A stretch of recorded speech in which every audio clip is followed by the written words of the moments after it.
गुरुजी एक सवाल पूछना था। हाँ शिवांग बोलें। जैसे कि हम लगातार जैसे 9-10 महीने से कर रहे हैं, गैप हमारा बहुत कम है, लगभग 1 महीने का गैप मान लीजिए पूरा टोटल में। क्या पर कर रहे हैं आप? वर्कआउट कर रहे हैं हम जैसे, हाँ। तो उस हिसाब से बॉडी ग्रोथ नहीं हो पा रही है उतनी अच्छी। शिवांग हम कौन कर रहे हैं? हम मतलब आप या कोई और भी क्या? अपने लिए पूछ रहे हो हाँ, ना आप? अपने लिए। ठीक है। आप पिछले 9-10 महीने से एक्सरसाइज कर रहे हैं हाँ। और आपका कहना है कि बॉडी हमारी ग्रो अप नहीं कर पा रही है उस हिसाब से जिस हिसाब से। क्या उम्र होगी बेटा आपकी? हमारी होगी 13 साल। 13 साल। कौन सी क्लास में पढ़ते हो? 8th में। अच्छा 8th में। क्या जिम का शौक है आपको इतना? हाँ, जिम का अभी तो शौक है। 13 की उम्र है, 13 की उम्र से ही करने लगे हैं आप। जिम का शौक है। मैं तो जानता हूँ कि आपके पिताजी भी जो हैं जिम ऑनर हैं। हाँ, पिताजी हैं, तो पिताजी ने ही बोला कि हाँ। चालू रखते हैं जिम, फिर आगे चल के करेगा, तो तब से। अच्छा भविष्य की तैयारी है। तो तुम इतनी कम उम्र में 13 की उम्र में अपने पिताजी को देख देख करके यहाँ पर जिम हाँ, करने के लिए आ पिताजी से गए। ही इंस्पायर हो रखा हूँ। पिताजी करते थे, बचपन से ही लाते थे जिम, अच्छा। तो तब से ही बचपन से ही शौक था। हाँ। अब कर रहा हूँ। शाबाश शाबाश। तो आप जो हैं पिछले 8-10 महीने से क्या अपनी बॉडी दिखाएंगे? मैं आपकी बॉडी देखना चाहूँगा। हाँ, दिखा दीजिए। हाँ थोड़ा टी शर्ट निकालिएगा।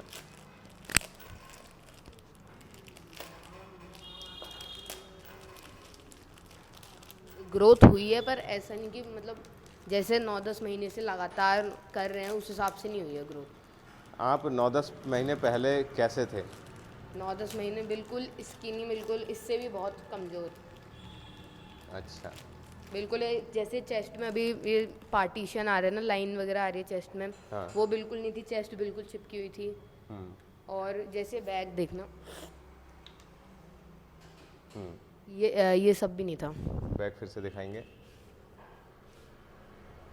मसल्स दिख रही हैं अभी बैक में। पहले ऐसा कुछ नहीं था, पूरी प्लेन ब्लैक थी, प्लेन बैक थी। और फैट बहुत था, फैट ही था बॉडी में, और पूरे स्किनी फैट टाइप था। फैट था, आपको ऐसा महसूस होता है, या बिल्कुल पतले ही थे? बिल्कुल स्किनी, बस फैट थोड़ा थोड़ा ऐसे जैसे कि बॉडी फैट था। बेटा जिसको आप फैट समझ रहे हैं, जो आपका बॉडी टाइप है, 8-10 महीने पहले जब आपने शुरू नहीं की थी तो वो फैट तो नहीं, हम कहेंगे कि आपकी मसल टोन्ड नहीं थी, टाइट नहीं थी। तो स्किन जब टोन्ड स्किन फील होती है और टाइट स्किन जैसे अब हो गई है आपकी, वो ऐसी नहीं थी, इसलिए आपको लूज़ लग रही थी। प्रोटीन पैक्ड नहीं थी वो उस समय, मतलब आपने उस समय मेहनत नहीं की थी, तो मेहनत की हुई नहीं दिख रही थी वो। तो वो फैट तो क्या था, बिल्कुल स्किनी थे आप, बॉडी टाइप ही आपका ऐसा है। जैसे पहले पूरी ये रीढ़ की हड्डियाँ वगैरह दिखती थी, यहाँ फेफड़े दिखते थे, पूरे वो दिखती थी, मतलब मांस चढ़ रखा है, अभी मांस आ रखा है थोड़ी बॉडी में। वेट भी गेन हुआ है 35 से अभी 45 के आसपास हो। 10 किलो वेट गेन हुआ है। हाँ, मतलब जब स्टार्ट करी थी मैंने इसी समय पे करी थी, नवंबर 14 के टाइम पे स्टार्ट करी थी, दिवाली के बाद। फिर उसके बाद से हुआ है ऐसी, स्प्लिट वगैरह भी चेंज करी है। पहले स्टार्टिंग में तो ब्रो स्प्लिट करी थी, एक सिंगल मसल, फिर उसके बाद डबल मसल आई, फिर उसके बाद हमने पुश पुल लेग भी करी। इतनी सारी एक्सरसाइज के प्रिंसिपल्स आपने यूज कर लिए हैं, सिंगल मसल भी कर लिए, स्प्लिट भी कर लिया आपने पुश पुल लेग भी कर लिया है, और मैं कहूँ तो आपकी बॉडी ऐसा बता रही है। आइए इधर बैठते हैं।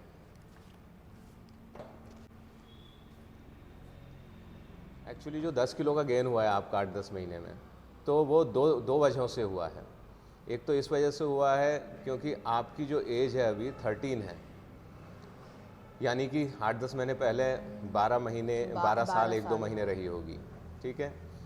तो ये जो है ग्रोइंग एज है, इस समय आप ग्रो कर रहे हैं, आपकी हड्डियां भी बढ़ रही हैं, सारा सिस्टम बॉडी का जो है वो बढ़ रहा है साइज के साथ। हाँ, तो ये केवल मसल गेन नहीं है 10 किलो में, तो 10 किलो में काफ़ी हिस्सा आपका उस वजह से का भी वजन है शायद। हाँ, जो एज की वजह से आपकी बॉडी पूरी की पूरी हाइट के रूप में, चौड़ाई के रूप में बढ़ रही है, उस सब का फ़र्क है जो 10 किलो में है।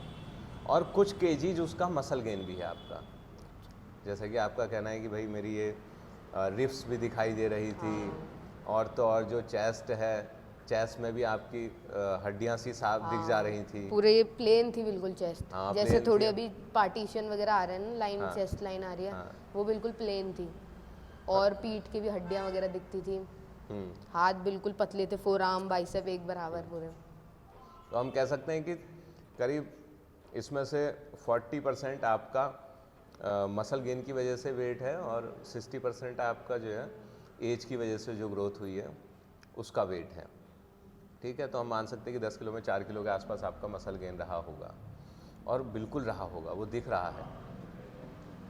क्योंकि जिस प्रकार से स्किनी बॉडी है आपकी और जैसा था अभी तक, उस हिसाब से आपकी सभी मसल्स शेप लेना शुरू कर दी हैं। और स्ट्रेंथ में भी मैं समझता हूँ आपने काफ़ी इम्प्रूवमेंट महसूस किया होगा। हाँ, स्ट्रेंथ में इम्प्रूवमेंट हुई है बहुत। हाँ। और गुरुजी एक सवाल था, वो हमारी टीनेज भाइयों का भी था कि क्रेटीन ले सकते हैं, क्योंकि आजकल यूट्यूब में दिखा रहे हैं कि टीनेज 13 साल से क्रेटीन चालू कर सकते हैं, सप्लीमेंट वे प्रोटीन बिल्कुल नेचुरल है, वो सब चालू कर सकते हैं। तो ये सवाल था। बेटा, जो क्रेटीन की बात है, आप 13 के हैं, क्रेटीन को पहले तो समझना होगा कि वो क्या चीज़ है। क्रेटीन एक अमीनो एसिड है। अमीनो एसिड जितने होते हैं they are the building blocks of protein. ठीक है, इन अमीनो एसिड्स की चेन होती है जो प्रोटीन को बनाती है। तो ये एक ऐसा अमीनो एसिड है जो बॉडी के अंदर खुद पाया जाता है। और इसका काम क्या है?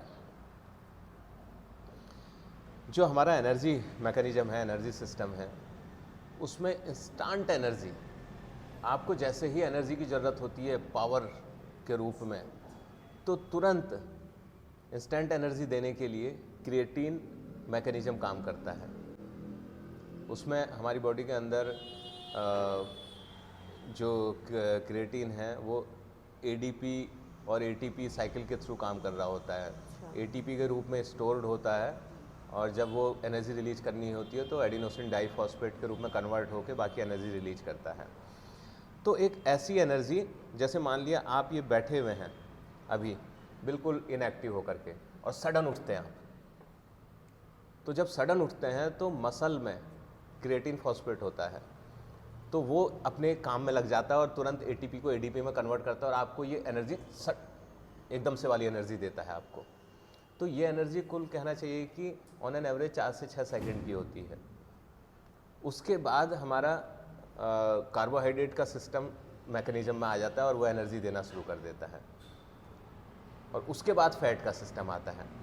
तो क्रिएटिन ऑलरेडी हमारी बॉडी में है और वो इतने सेकंड के लिए काम करता है बस। तो ऐसे खिलाड़ी जिन्हें 1 रैप मैक्स देना है अपना, और एडवांस एथलीट हैं वो, उन्हें कहीं चैंपियनशिप करनी है, तो 1 रैप मैक्स मतलब पावर लिफ्टर है, 1 रैप मैक्स देना है उसने, क्योंकि वो 4 से 6 सेकंड में कंप्लीट हो जा रहा है। तो उसके में वो एनहांसमेंट करेगा उसकी इम्प्रूवमेंट जो एथलेटिक एक्टिविटी है। लेकिन आप एक सिंपली फिटनेस के लिए आए हैं, और अभी तो ऐसा भी नहीं कि बॉडी बिल्डिंग कंपटीशन में तुरंत पार्टिसिपेट करने जा रहे हैं, तो जो बहुत प्रोफेशनल्स हैं वो इसको ऐड कर सकते हैं अपनी डाइट में। लेकिन आपके लिए मैं बिल्कुल रिकमेंड नहीं करूँगा कि आप इसको, अभी एक तो यंग एज भी है और ना आपका गोल अभी तुरंत ऐसा कोई गोल है कि बिल्कुल एडवांस एथलीट हैं, आपको एक फिटनेस और एक अच्छी बॉडी बनानी है। क्योंकि बेटा जब हम कोई चीज़ बाहर से ऐसी लेते हैं तो वो एक हमारी बॉडी के अंदर कहना चाहिए कि रिस्पॉन्सिबिलिटी के रूप में भी आ जाती है। ऑलरेडी है, हम बाहर से ले रहे हैं, जब बाहर से ले रहे हैं तो उसे डाइजेस्ट करने के लिए भी हमें अंदर से चीज़ें जुटानी होती हैं। तो जो अंदर से चीज़ें जुटाने का मतलब होता है कि ये जो क्रिएटिन है, क्रिएटिन जब बॉडी में आता है तो इसको बहुत पानी की ज़रूरत होती है, और प्रोटीन भी, ऑलमोस्ट जितनी न्यूट्रिएंट डेंस चीज़ें हैं उन्हें डाइजेशन सिस्टम में फिर ज़्यादा पानी की ज़रूरत पड़ती है। तो आपको ज़्यादा पानी पीना पड़ता है उसको क्लीन आउट करने, वॉश आउट करने के लिए। हाँ, ताकि उसका कोई नेगेटिव इम्पैक्ट ना पड़े। आपने क्रिएटिन तो ले लिया, पानी कम पी रहे हैं, तो वो आपका नेगेटिव इम्पैक्ट डालने लगेगा। ठीक है। दूसरा इसकी क्या तरीका होता है कि ये वाटर को होल्ड करता है बॉडी के अंदर।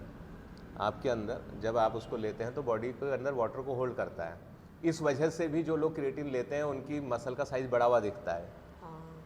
वाटर होल्ड करने की वजह से। मसल एक्चुअली नहीं बढ़ी है, वाटर होल्ड हो गया है। फिर अगर जैसे हमने क्रेटीन लिया, मतलब 3-4 महीने क्रेटीन लोडिंग करी, फिर उसके बाद हमने छोड़ दिया, तो फिर क्या मसल गिर जाएगी जितना मसल ने वाटर होल्ड करा है मसल ने?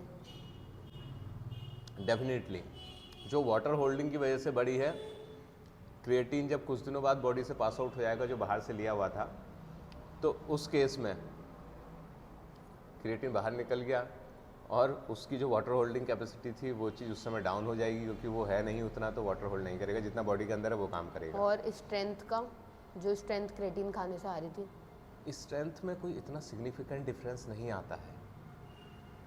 ये तो एक ऐसा डिफरेंस है जो मैंने कहा कि जो बिल्कुल ऐसे एथलीट्स हैं कि जहाँ पर वो 50 किलो उठा रहे थे तो वो 51-52 किलो उठाने लगे, और क्यूमुलेटिव रूप से जब वो साल भर तक ले रहे हैं, 2 साल तक ले रहे हैं, तो थोड़ा सा उसका डिफरेंस आ रहा है। बेटा हम जितना नेचुरल पे जाएं वो उतना बेहतर है, क्योंकि जो हेल्थ है ना, ये केवल 1 साल 2 साल का काम नहीं है।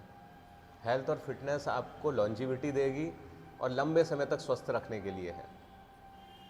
और नेचुरली हमारी बॉडी में ऑलमोस्ट चीज़ें होती हैं और नेचुरल चीज़ों में अवेलेबल होती हैं, तो हम ऐसे जगह पर ना जाएं। और जो वे प्रोटीन को तो बिल्कुल नेचुरल बताते हैं, क्या वो ले सकते हैं? वे प्रोटीन वाकई जो है, जो वे प्रोटीन है, मैं मानता हूँ कि जितने भी सप्लीमेंट के रूप में अवेलेबल चीज़ें हैं उनमें सबसे बेहतर चीज़ है वे प्रोटीन का नाम। जैसे आप देख रहे हैं कि वे, तो वे मट्ठे को वे कहते हैं, बटर मिल्क। हाँ, तो दूध से ही, दूध का ही एक प्रोटीन है, दूध से ही निकाला गया है। तो दूध से ही निकाला गया है तो वो एक प्रकार से नेचुरली है, बस ये है कि उसे प्रोसेस करके हमने प्रोटीन के रूप में अलग से निकाल लिया है, ठीक है। तो हम उसे, और वो सेफ़ भी है, प्रोटीन सेफ़ है। बस मैं यहाँ पर इतना ध्यान दिलाना चाहूँगा आपको कि कोई भी चीज़ जो नेचुरली अवेलेबल भी है, अगर उसको सही समय पे सही क्वांटिटी में कितना लेना है ये हमें पता हो, तो वो चीज़ें सेफ़ हैं। अगर कोई नेचुरली अवेलेबल चीज़ भी है, उस हमें पता नहीं है कि किस समय लेनी चाहिए और कितनी लेनी चाहिए, तो वो हमेशा गलत हो जाएगी। अगर हम दूध की बात करें, नेचुरल है, अगर रोज़ आप 5 लीटर दूध पीने लगेंगे, पेट चल जाएगा, आपका डाइजेस्टिव सिस्टम धीरे धीरे उस पर ओवरलोड पड़ेगा, लेकिन वो तो नेचुरल चीज़ है ना, लेकिन वो भी दिक्कत करेगी। तो ऐसा ही आप समझिए कि, लेकिन है वो सेफ़, आप उस पर जा सकते हैं। कितना लेना है, क्या लेना है, ये एक डिस्कशन का पॉइंट होगा। मतलब एक टाइम से लेने से कुछ नहीं होगा, 25 ग्राम पूरे ओवरऑल डे में प्रोटीन कंज्यूम करना होगा। हाँ बेटा, ये देखना होगा कि हमारी बॉडी की नीड क्या है प्रोटीन की। जैसे अभी मेरा 45 है, तो उसके डबल लेना है 90, मतलब 90 ग्राम प्रोटीन।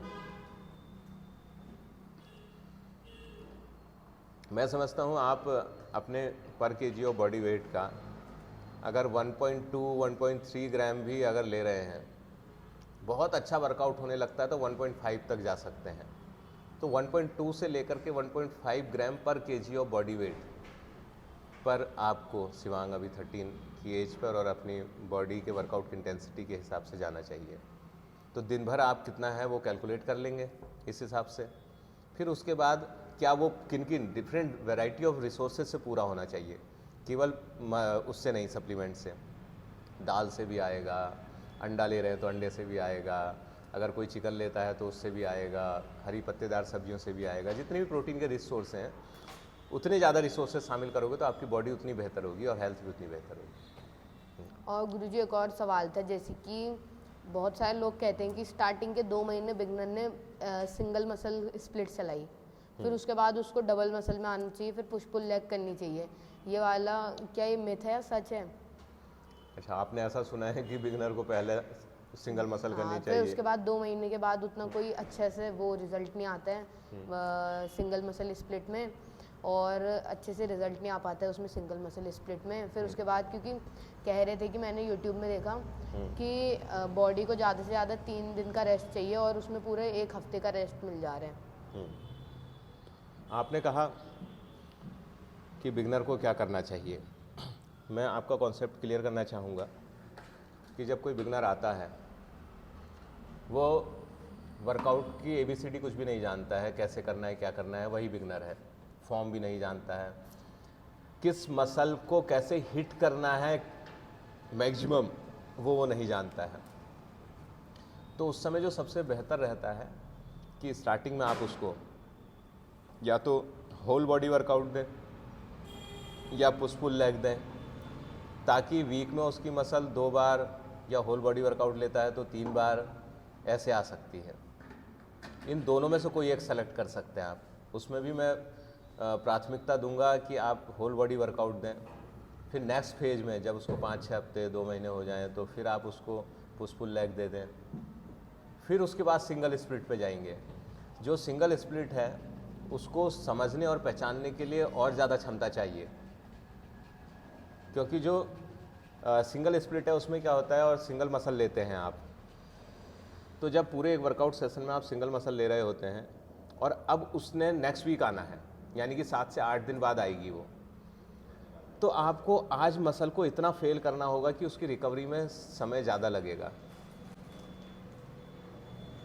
आप 3 सेट करते हैं, आपको कम से कम 2 सेट फेल करने होंगे। फेल का मतलब समझते हैं ना? पूरी मसल थक गई, पूरी ना आगे करने की क्षमता ही नहीं रही। हाँ, मसल थक गई।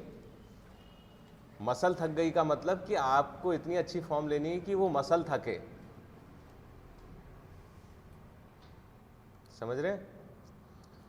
आप अगर गलत फॉर्म के साथ करेंगे तो पता नहीं कितनी मसल्स पार्टिसिपेट कर रही होंगी। आप सही फॉर्म के साथ करेंगे तो वही मसल हिट होगी। तो उस एडवांस एथलीट को ये भी समझना है कि प्रॉपर फॉर्म होनी है, तभी वो उस मसल को हिट कर पाएगा। फिर उसे फेल करना है। फेल का मतलब है कि भाई अब नेक्स्ट रैप के लिए जान बची ही नहीं है।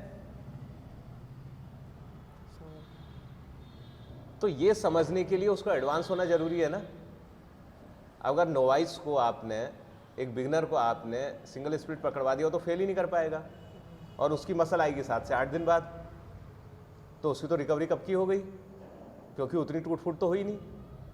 तो ऐसे केस में हम करते हैं कि भैया हमने होल बॉडी वर्कआउट दिया या फिर पुश पुल लेग दिया, जो कि हफ्ते में 2 से 3 बार आ जाएगा, तो फेल तो हुई नहीं थी, आ भी गई 2-3 बार, क्या फ़र्क पड़ता है। हाँ। इसलिए जो सिंगल स्प्लिट है वो एडवांस्ड है, उसमें आप उसको इतना फेल कर सकोगे कि वो समय रिकवरी का ज़्यादा लगाए, ताकि 1 हफ्ते बाद आ भी रहा है तो रिस्पॉन्स अच्छा रहेगा। Got it? और एक और सवाल था कि जैसे कि पूरी डाइट पूरे ओवरऑल कहते हैं कि अगर वेट गेन करना है तो ज़्यादा से ज़्यादा जितना खा सकते हैं खाएं, तो ये सही है बात है? ज़्यादा से ज़्यादा खाएं, ये तो एक ऐसी बात हो गई कि जम के मेहनत करें सांड की तरह, और सांड की तरह खाएं। जैसे सब्जी मंडी में आवारा फिरता हुआ सांड होता है, और वो ऐसे ही गुजरते हुए ठेलों पे किसी की भी गोभी में ऐसे मुंह मार देता है। एक्चुअली बेटा मैं यहाँ पर ये कहूँगा, ये एक बहुत ही कहना चाहिए कि एक मोटी सोच है। हमें स्मार्ट तरीके से सोचना है, तभी हम एक बेहतरीन फिटनेस और बेहतरीन बॉडी बना पाएंगे। कुछ भी खा लें, कितना भी खा लें, खूब खा लें, ये सेंटेंस हटने होंगे। आपको उतना खाना है जितनी नीड है, उतने में ही काम कर जाएगा। बिल्कुल काम कर जाएगा। उससे ज़्यादा जो ले रहे हैं टोटल वेस्टेज है। आप खाने की बर्बादी कर रहे हैं, आप पैसे की बर्बादी कर रहे हैं, और आप अपने सिस्टम पर, जो भी बॉडी का सिस्टम है, उसको ओवरलोड कर रहे हैं, ओवरबर्डन कर रहे हैं, तो उसे भी नुकसान पहुंचा रहे हैं। तो लॉन्ग टर्म में आप अपने आप को नुकसान पहुंचा रहे हैं ओवरऑल तरीके से। तो आपको ये कैलकुलेशन आना ज़रूरी है कि मेरी बॉडी की रिक्वायरमेंट कितनी है, डेली नीड्स कितनी है, प्रोटीन की, कार्बोहाइड्रेट की, फैट की, उतना ही मुझे डिफरेंस रिसोर्सेज से लेना है बस, तब आप बेस्ट हेल्थ पाएंगे। और एक और सवाल था, जैसे कि बहुत सारे इंडियन पेरेंट्स हैं जो कहते हैं कि अभी जल्दी उम्र में जिम जाने से हाइट रुक जाती है, और कोई फ़ायदा नहीं है, जल्दी उम्र में जिम जाने से हाइट वगैरह रुक जाएगी। तो इनका क्या कहना है? मेरे पापा तो खुद को पता है, मेरे पापा को खुद जिम ओनर है, तो मेरा तो ऐसा नहीं रहा, पर औरों की है ना प्रॉब्लम की हाइट वगैरह रुक जाएगी। ये मिथ है बहुत सारे इंडियन पेरेंट्स का। मैं आपसे ये कहना चाहूँगा कि जो हाइट वाला आपका सवाल है, बच्चे एक ग्रोइंग एज हमारी जो भी रहती है जिसमें बड़े हो रहे होते हैं, और फिर हम सोचते हैं कि जो उनके पेरेंट्स हैं कि यार ये वेट उठाएगा तो इसकी हाइट नहीं बढ़ेगी। मतलब ये एक इस तरीके की सोच हो गई कि ऐसे वेट वो उठा रहा है तो वो नीचे दब जा रहा है, मतलब दब रहा है, वो नीचे को छोटा हो रहा है, वो बौना हो रहा है वो। मैं बड़ी मतलब मजाकिया वे में ये कहना चाहूँगा कि अगर वो ऐसे दबने से छोटा हो रहा है तब तो फिर कोई ऐसी एक्सरसाइज इजाद होनी चाहिए थी कि दो लोग उसके उधर से हाथ पैर खींचे। ऐसे तो हम स्कूल बैग भी टांगते हैं, उसमें भी इतना वजन होता है, उससे भी तो छोटे हो सकते हैं। वो भी है, और फिर एक ऐसी एक्सरसाइज इजाद होनी चाहिए कि एक तरफ से दो हाथ पैर आपके कोई पकड़े और एक तरफ से दो पैर आपके कोई पकड़े और खींचे अपनी अपनी तरफ, रोज 10-10 मिनट 15-15 मिनट, तो लंबे भी हो जाने चाहिए। ये फॉर्मूला नहीं है, आपकी हाइट जिम जाने से नहीं रुकती है।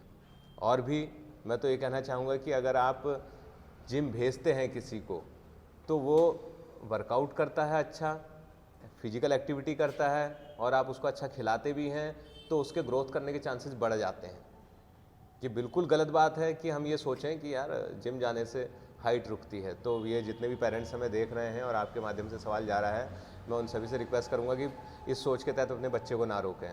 हाँ, बस इतना ध्यान देना होता है कि बच्चा आपका मेंटली मैच्योर है या नहीं है। अगर वो मेंटली मैच्योर है, क्योंकि जिम जाना है तो वेट के साथ खेलना है उसने, और वेट के साथ खेलते वक्त वो वेट जो अच्छा बनाएगा आपको, अगर इंजरी हो गई तो आपको ख़राब भी कर देगा। बड़े की सलाह चाहिए उसमें। हाँ, तो वो अंडर गाइडेंस करें, कोई कोच ट्रेनर उसके अंडर गाइडेंस करें, और आपको ये भी पहचाने कि बच्चा भी आपका जो है वो सिंसियर है इतना, तब उसके लिए हम सोचते हैं कि आज 14-15 की एज में बच्चा इतना सिंसियर हो जाता है तो तब भेजें, अदरवाइज बचपन से भी भेजा जा सकता है, कोई इश्यू नहीं है। अंडर गाइडेंस, अंडर सुपरविजन, वो इंजरी ना कर ले, ग्रोथ तो वो करेगा ही। फिजिकल एक्टिविटी तो है जिम और है क्या भाई, बचपन से फिजिकल एक्टिविटी तो कर रहे हो आप, पैदा होने के बाद से आप खेल कूद रहे हो, चल रहे हो, फिर रहे हो, गिर रहे हो, उठ रहे हो, कलाबाजियाँ खा रहे हो, छोटे मोटे गेम कर रहे हो, वही सब तो है यहाँ। तो अलग कुछ नहीं है, बस ज़्यादा वेट है तो आप कोई नुकसान ना पहुँचा लें, ये डर होता है। आप कर सकते हैं डेफिनेटली। थैंक यू सर, मेरे इतने ही सवाल थे। बहुत धन्यवाद। और आप इतनी कम उम्र से जो है जिम कर रहे हैं, मैं आशा करता हूँ कि आप एक दिन बहुत अच्छी फिटनेस के मालिक बने और एक अच्छी बॉडी के मालिक बने। आपको बहुत प्यार और बहुत आशीर्वाद बेटा। Thank you sir.